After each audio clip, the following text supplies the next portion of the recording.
Assalamualaikum warahmatullahi wabarakatuh. Saya Diana Fadila dari Program Studi Pendidikan Bahasa dan Sastra Indonesia Universitas Muhammadiyah Purwokerto, mata kuliah Seminar Pengajaran Bahasa dan Sastra Indonesia. Pada kesempatan kali ini, saya akan mempresentasikan hasil penelitian sederhana saya yang berjudul Mimikri dan Hibriditas dalam Cerpen Kalabaka karya X Sakabanu, sebuah kajian postkolonial. Langsung saja, Indonesia berada di posisi strategis jalur perdagangan dunia. Kondisi strategis ini membawa pedagang Cina, Arab, Bengali, dan Portugis masuk ke Indonesia untuk membeli hasil bumi. Indonesia memiliki kekayaan alam yang melimpah seperti minyak bumi, tanah, batu bara, rempah-rempah, dan lain sebagainya. Kekayaan alam tersebut yang menarik bangsa barat untuk menguasai Indonesia.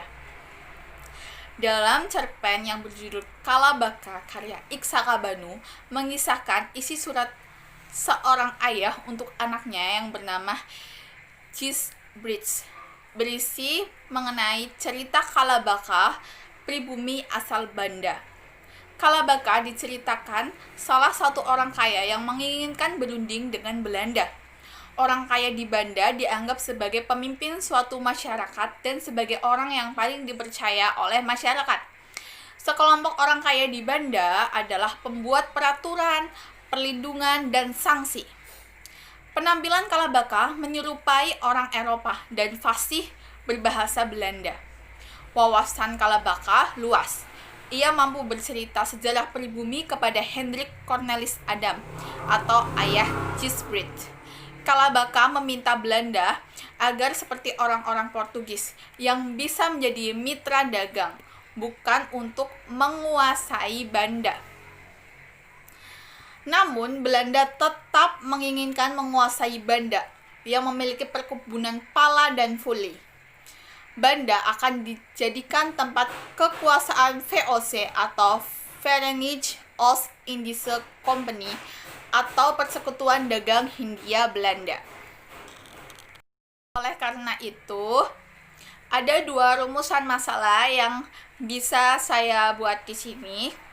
Yang pertama, apa saja wujud mimikri dalam cerpen Kalabaka karya X Sakabanu? Yang kedua, apa saja wujud hibriditas dalam cerpen Kalabaka karya X Sakabanu?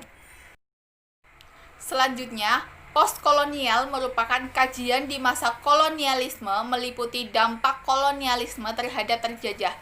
Selain itu, ia juga berkaitan dengan perjuangan untuk keluar dari masa lalu. Homi K. Bhabha memiliki pemikiran utama tentang postkolonial, yaitu mimikri dan hibriditas, menurut Tazkiyatun tahun 2019. Kemudian di sini ada penjelasan mimikri dan hibriditas. Yang pertama, mimikri. Menurut Homi K. Bhabha, mimikri adalah proses di mana subjek terjajah direproduksi sebagai produk yang hampir sama tetapi tidak cukup mirip, atau bisa disebut almost the same but not quite. Replikasi budaya, tata krama, etiket, dan prinsip masyarakat terjajah mengandung unsur meniru. Namun, bagi Bhabha, meniru di sini juga memiliki unsur mengejek. Oleh karena itu, mimikri berarti meniru sekaligus mengancam.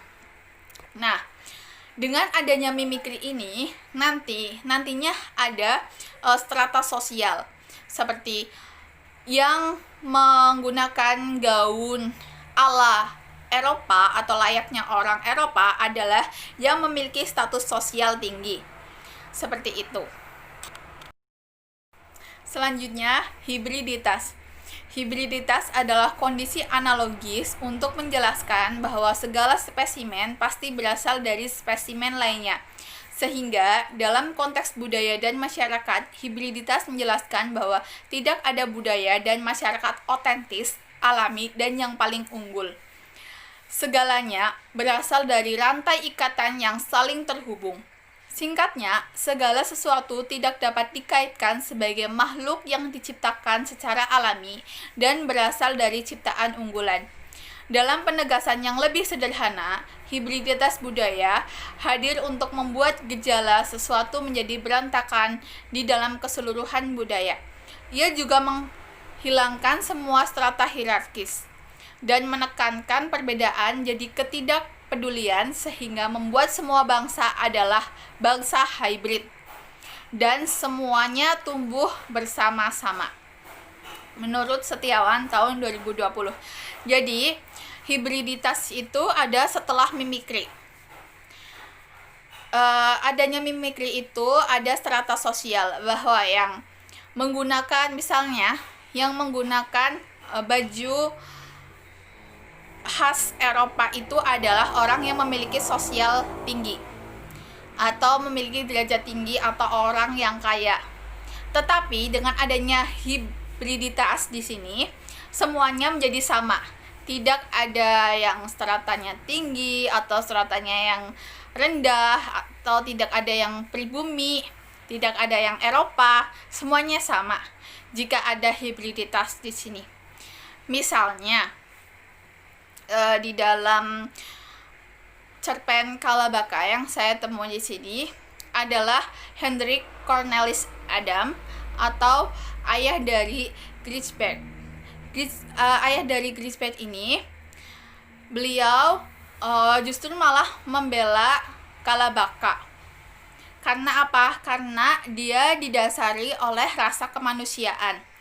Dia juga merasakan saat orang-orang Banda dibunuh dari atas bukit, itu semuanya itu terkapar. Jadi ada perempuan, ada anak-anak, semuanya ditembak. Karena dengan rasa kemanusiaannya itu, Hendrik Cornelis Adam meminta untuk menghentikan senapan-senapan yang ditembakkan kepada masyarakat Banda. Karena Hendrik Cornelis Adam ini merasa bahwa yang ditembak itu adalah orang yang tidak berdaya. Jadi dia adalah seorang Belanda, tetapi dengan rasa kemanusiaan dia memihak kepada pribumi, seperti itu. Metode penelitian. Jenis penelitian. Penelitian ini adalah jenis penelitian deskriptif kualitatif karena hasil yang diperoleh berupa data deskripsi berupa kata, frasa, kalimat, dan paragraf. Pendekatan penelitian ini digunakan pendekatan postkolonialisme dengan fokus persoalan bentuk mimikri dan hibriditas. Adapun teori yang digunakan yaitu teori mimikri dan hibriditas yang dicetuskan oleh Homike Baba untuk mengungkap wujud-wujud mimikri dan hibriditas dalam cerpen Kalabaka dan karya Iksaka Banu pada zaman kolonial. Selanjutnya, data dan sumber data. Data dalam penelitian ini adalah kutipan yang berupa kata, kalimat, dan paragraf yang menggambarkan wujud mimikri dan hibriditas dalam cerpen Kalabaka karya Iksaka Banu. Sumber data dalam penelitian ini adalah cerpen yang berjudul Kalabaka karya Iksaka Banu yang ada dalam buku kumpulan cerpen Teh dan Pengkhianat karya Iksaka Banu yang terbit pada tahun 2019. Buku kumpulan cerpen ini diterbitkan oleh KPG, Kepustakaan Populer Gramedia, yang berjumlah 164 halaman. Teknik pengumpulan data. Teknik yang dilakukan dalam penelitian ini adalah teknik baca dan catat. Teknik baca dilakukan untuk membaca cerpen Kalabaka karya Iksaka Banu. Awalnya dilakukan pembacaan cerpen tersebut untuk mengetahui kolonialisme secara umum. Kemudian dilakukan pembacaan secara cermat untuk mengetahui wujud-wujud mimikri dan hibriditas dalam cerpen tersebut.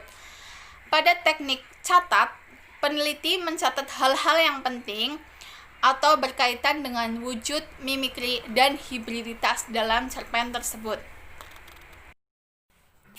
Selanjutnya, pembahasan. Yang pertama yang akan dibahas adalah mimikri dalam cerpen Kalabaka karya Iksaka Banu. Wujud mimikri yang pertama di sini ada peniruan pakaian yang dilakukan oleh orang kaya Belanda. Bisa dilihat di sini adalah kutipan dari cerpen Kalabaka yang menggambarkan mimikri.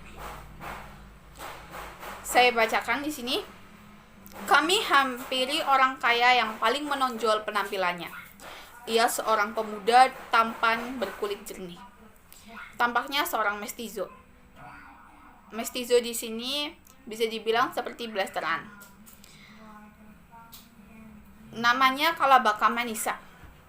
Pakaiannya sangat mirip busana Eropa. Topi hitam bergesper, baju beludru, lengkap dengan hiasan jabot pada leher, serta celana selutut. Bedanya, ia tak bersepatu. Kemanapun ia pergi, seorang budak memayunginya. Kejutan berikutnya, Kalabaka ternyata fasih berbahasa Belanda. Di sini halaman 9. Kalabaka merupakan salah satu orang kaya yang ada di Banda dan berpenampilan paling menonjol. Dari penampilannya menunjukkan bahwa superioritas bisa terlihat dari pakaian yang bergaya Eropa. Namun, Kalabaka tidak melepas identitas aslinya sebagai orang Banda atau sebagai orang Indonesia. Meskipun berdandan layaknya bangsawan Eropa dan ada seorang budak yang memayunginya kemanapun ia pergi, ia tidak memakai sepatu. Orang-orang Eropa pada saat itu tentu sudah terbiasa memakai sepatu. Sepatu dikenakan setelah adanya modernitas di dalam bangsanya. Peniruan yang tidak sempurna oleh Kalabaka ini karena adanya dua kebudayaan terjajah dan penjajah yang berbeda. Jadi, Kalabaka berpenampilan layaknya orang Eropa itu menunjukkan bahwa dia adalah kelas tinggi atau orang kaya atau orang yang berpengaruh. Nah, tetapi ada percampuran budaya di sini antara budaya Eropa dan budaya dari Indonesia, di mana Indonesia itu belum adanya modernitas ya. Jadi di Indonesia itu masih jarang ada orang yang memakai sepatu. Jadi Kalabaka sudah menampilkan bahwa dirinya itu sebagai orang kaya, memiliki strata sosial tinggi, tetapi masih mencerminkan orang Indonesia karena tidak menggunakan sepatu. Nah, peniruan ini disebut mimikri, peniruan Kalabaka yang mengenakan busana Eropa. Tetapi dia tidak meninggalkan kebudayaan aslinya, yaitu tidak mengenakan sepatu. Bentuk mimikri yang kedua adalah peniruan penggunaan bahasa Belanda yang dilakukan oleh orang kaya Banda. Apakah Tuan tidak merasa berdosa? Mendadak ia berteriak nyaring dalam bahasa Belanda. Sayang sekali. Sekejap kemudian kepalanya hilang. Tubuhnya ambruk ke tanah. Saat terakhir akan dieksekusi, Kalabaka menggunakan bahasa Belanda sebagai tanda mengolok bahwa tingkatnya itu superior atau tingkatnya itu tinggi. Dia memiliki strata sosial tinggi. Ia dihukum mati tanpa dasar yang jelas. Hanya orang yang terpelajar yang mampu menguasai bahasa Belanda. Jadi, peniruan yang dilakukan Kalabaka ini dalam penggunaan bahasa Belanda yang fasih adalah salah satu bentuk mimikri. Dia merasa bahwa dirinya itu seseorang yang terpelajar. Sebelum dieksekusi mati karena dia memberontak atau pemimpin pemberontakan orang-orang Banda terhadap Belanda yang menolak karena akan dibangunnya VOC di situ, dia dihukum mati. Tetapi sebelum dihukum mati, dia menggunakan bahasa Belanda. Karena apa? Karena dia ingin mengolok-olok orang Belanda bahwa orang terpelajar seperti dia seharusnya itu tidak dihukum mati. Tetapi tetap saja dia tetap dihukum mati. Jadi bentuk peniruan di dalam mimikri itu juga bisa dilakukan untuk mengolok-olok bangsa penjajah. Selanjutnya adalah bentuk hibriditas dalam cerpen Kalabaka karya Ik Sakabanu. Bentuk hibriditas yang pertama, adanya penjajah yang dekat dengan terjajah. Tuan de Hotman undur diri. Tapi aku masih berbicara cukup lama dengan Kalabaka dan Jareng tentang sejarah mereka, tentang pembagian masyarakat Uli Siwa dan Uli Lima, khasiat tanaman pala, dan lain-lain. Semua kukira orang Banda hanyalah gerombolan manusia udik dan barbar. Kini aku tahu, mereka punya peradaban tua yang tak bisa diremehkan. Tokoh aku di sini adalah Hendrik Cornelis Adam.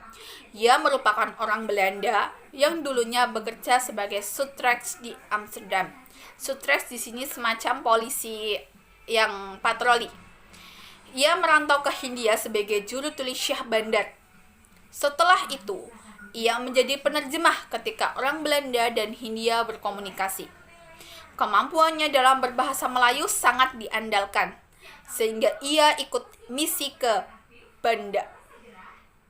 Meskipun pembicaraan sudah usai dan atasannya sudah meninggalkan orang-orang Banda, ia tetap berbicara dengan orang-orang Banda. Bahkan ia mendengarkan cerita dari orang Banda. Kedekatannya dengan orang-orang Banda membuat Grieg mengubah penilaiannya terhadap orang Banda. Grieg menjadi tidak bersekat dengan orang Banda, namun ia tetap di kubu penjajah. Nah, jadi di sini Hendrik Cornelis Adam itu sangat dekat dengan Kalabaka dan teman-temannya itu, masyarakat Banda.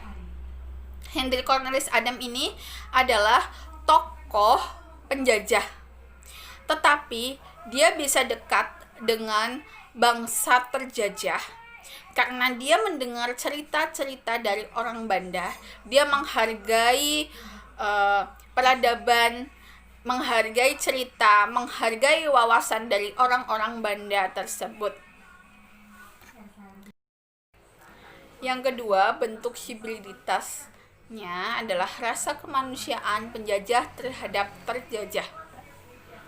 Kutipan yang menunjukkan rasa kemanusiaan penjajah terhadap terjajah bisa dilihat di sini. "Jangan tembak lagi," teriakku. "Mereka warga yang tadi sore turun gunung, bukan musuh." Tetapi tentara terus memburu ke hutan dan ke atas bukit, bahkan hingga keesokan harinya. Sebenarnya, Grieg atau Hendrik Cornelis Adam tidak setuju dengan perlakuan tentara Belanda terhadap orang-orang Banda. Grieg meminta tentara Belanda untuk tidak menembaki orang-orang Banda. Namun, tentara Banda tetap menembaki mereka. Berawal dari lampu gantung yang jatuh di masjid yang menjadi markas Belanda, orang-orang Banda ditembaki. Tidak kenal usia, kaya atau miskin, laki-laki atau perempuan, mereka bisa terkena tembakan. Dalih Belanda adalah lampu yang terjatuh merupakan pertanda serangan yang akan dilakukan oleh musuh. Padahal tidak ada musuh yang menyerang Belanda. Orang-orang Banda hanya ingin berunding agar hasil perkebunan tidak dibayar terlalu murah.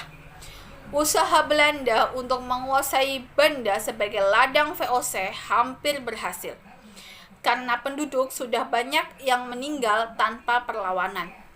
Grieg di pihak kolonial tidak membela dengan gelap mata antara Belanda dan penduduk Banda. Dirk melakukan hal demikian karena merasa perlakuan tentara Belanda itu berlebihan. Jadi, sosok Hendrik Cornelis Adam di sini adalah pihak dari penjajah. Tetapi karena dia memiliki rasa kemanusiaan yang tinggi, dia tidak terima dan dia menghentikan jangan diserang seperti itu, menghentikan serangan kepada orang-orang Banda. Karena dia merasa bahwa orang-orang yang ditembaki itu sebenarnya dia itu tidak bersalah. Orang-orang yang ditembaki tentara Belanda itu justru orang-orang yang tidak berdaya. Jadi Dirk memiliki rasa kemanusiaan dari pihak penjajah terhadap pihak terjajah. Dirk merasa perlakuan Belanda itu berlebihan. Karena sebenarnya masyarakat Banda hanya ingin bernegosiasi terhadap pihak Belanda. Mereka hanya ingin bahwa hasil perkebunannya itu tidak dibayar terlalu murah, tetapi malah berujung pembantaian.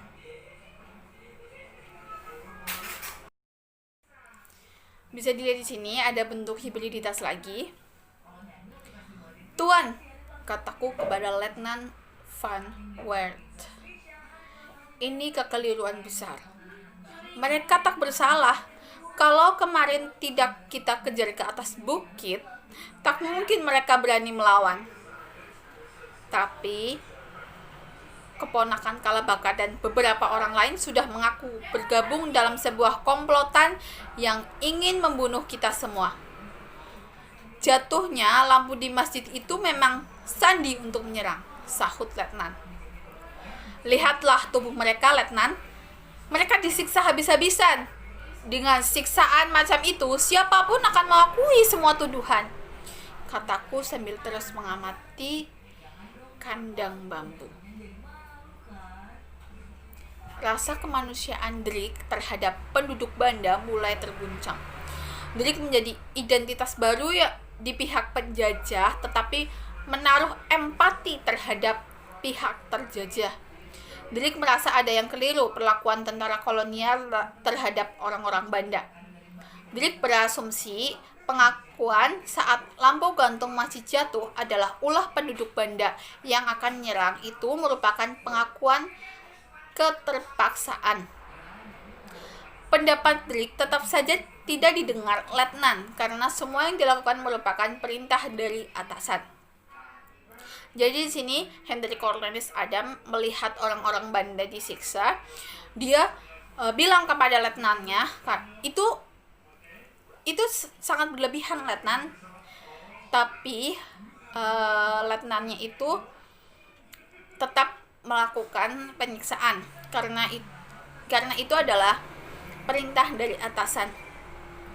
Di sini Hendrik Cornelis Adam atau Dirk adalah pihak penjajah, pihak dari penjajah, tetapi memiliki rasa empati kepada pihak terjajah. Karena adanya apa? Karena adanya hibriditas. Jadi tidak ada bangsa terjajah, penjajah, ataupun yang memiliki strata tinggi atau rendah. Di sini adanya hibriditas itu dilandasi rasa empati atau rasa kemanusiaan yang timbul. Di sini masih ada bentuk hibriditas. Bentuk hibriditas yang kedua adalah mengakui orang Eropa memiliki peradaban tinggi. Yang mengakui orang Eropa memiliki peradaban tinggi di sini adalah Hendrik Cornelis Adam atau Dirk yang dari pihak penjajah. Orang kaya kedua, ketiga, dan seterusnya mengalami nasib serupa. Sungguh ajaib, semua menerima takdir dengan tabah. Lalu tibalah giliran Kalabaka. Sembari berlutut, ia memandang sekeliling. Tepat di tempatku berdiri, tatapannya berhenti sejenak. Mata kami bertemu. Seketika dadaku bergolak. Napasku sesak.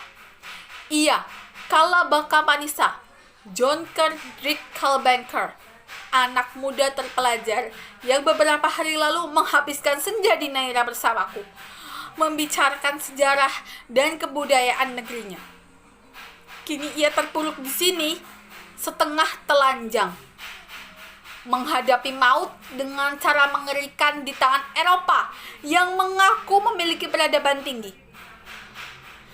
Alangkah anehnya hidup ini. Sebenarnya, Drake mengakui bahwa orang Eropa memiliki peradaban tinggi. Tetapi, ia tidak habis pikir bahwa peradaban tinggi tidak disertai dengan kepemilikan rasa kemanusiaan. Kalabaka yang tidak memiliki kesalahan fatal bisa dihukum mati di tangan orang Eropa.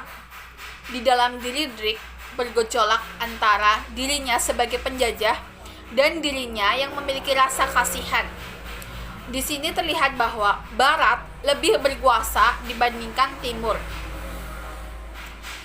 Jadi, Henry Cornelius Adams sebagai orang penjajah tetap mengakui bahwa orang Eropa itu memiliki peradaban yang tinggi. Tetapi mereka itu tidak memiliki rasa kasihan atau tidak memiliki rasa kemanusiaan kepada orang-orang yang dijajahnya. Oleh karena itu, di sini bisa terlihat bahwa bangsa Barat lebih berkuasa dibandingkan bangsa Timur, karena bangsa Barat lebih bisa mengandalkan semuanya dibandingkan bangsa Timur atau bangsa terjajah. Yang terakhir adalah kesimpulan. Cerpen Kalabaka karya Iksa Kabanu memiliki konsep mimikri dan hibriditas dalam tokohnya. Mimikri yang terjadi dalam cerpen ini adalah mimikri dari cara berpakaian dan penggunaan bahasa Belanda oleh orang kaya Banda. Meskipun orang kaya Banda yang bernama Kalabaka ini meniru penjajah, tetapi peniruan ini masih belum sempurna, terlihat pada Kalabaka yang tidak memakai alas kaki, meski berpakaian Eropa. Penggunaan segala yang berbau Eropa menunjukkan tingkat superioritas seseorang. Hibriditas yang terjadi dalam cerpen ini yaitu terdapat pada figur Henry Cornelius Adams atau tokoh aku. Drake merupakan orang Eropa yang ikut sebagai penjajah, namun ia menjadi figur sendiri. Ia menjadi figur yang berada di tengah. Ia tidak menengok Belanda dan tidak menengok terjajah, tetapi tetap mengakui peradaban Eropa lebih maju. Semua yang ia lakukan semata-mata timbul dari rasa kemanusiaannya. Jadi, hibriditas pun dapat dilakukan oleh penjajah. Sekian yang dapat saya sampaikan pada kesempatan kali ini.